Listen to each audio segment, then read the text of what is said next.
இன்றைக்கான தேவனுடைய வார்த்தை லேசான காரியம். 2 நாளாகமம் 14ஆம் அதிகாரம் 11ஆம் வசனம் சொல்லுது, கர்த்தாவே, பலமுள்ளவனுக்காகிலும் பலனற்றவனுக்காகிலும் உதவிகள் செய்கிறது உமக்கு லேசான காரியம். தேவன் ஒரு மனுஷருக்கு உதவி செய்ய வேணுமாக இருந்தால் அவன் எப்படிப்பட்டவனாகவும் இருக்கலாம். பலம் உள்ளவனுக்கு தேவன் உதவி செய்கிறது இலகுவாகவும், பலம் இல்லாதவனுக்கு தேவன் உதவி செய்கிறது கடினமானதுமான ஒரு காரியமாக இல்லை.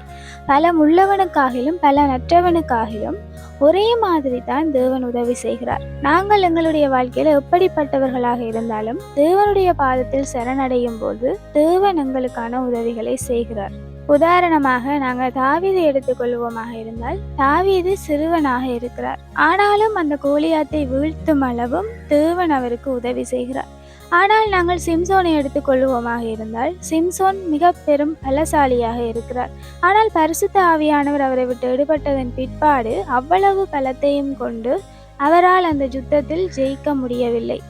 ஆனால் தாவீது ராஜா தேவனுடைய பலத்தை மாத்திரம் கொண்டு, அதாவது அவர் சொல்லுகிறார், நான் நீ நிந்திக்கிறதான இஸ்ரவேலின் தேவனுடைய நாமத்தினாலே உனக்கு யுத்தம் செய்ய வருகிறேன் என்று சொல்லி, அந்த இடத்துல அவர் தேவனுடைய நாமத்தை மாத்திரம் கொண்டு, தேவனுடைய பலத்தை மாத்திரம் கொண்டு அந்த யுத்தத்தில் கோலியாத்தை அவர் ஜெயிக்கிறார்.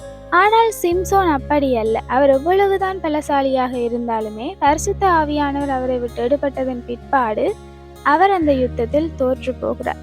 ஆகையால நாங்கள் பலம் இருந்தால் ஜெயிக்க முடியும் என்றும் அல்ல, பலம் இல்லாத விட்டால் நாங்கள் தோற்று விடுவோம் என்றும் அல்ல. தேவனிடத்தில் சரணடையும் பொழுது பலம் இருந்தாலும் சரி, பலம் இல்லாட்டாலும் சரி, தேவன் எங்களுடைய பலவீனங்கள்ல பலத்தை கொடுத்து பலத்தால் இடை கட்டி நடத்துவார். ஆகையால பலம் உள்ளவனாகிலும் பலம் இல்லாதவனாகிலும் உதவிகள் செய்கிறது அவருக்கு லேசான காரியமாக இருக்கிற பட்சத்துல நாங்கள் தேவனிடத்தில் சரணடைகிறவர்களா இருப்போம். Have a hopeful day.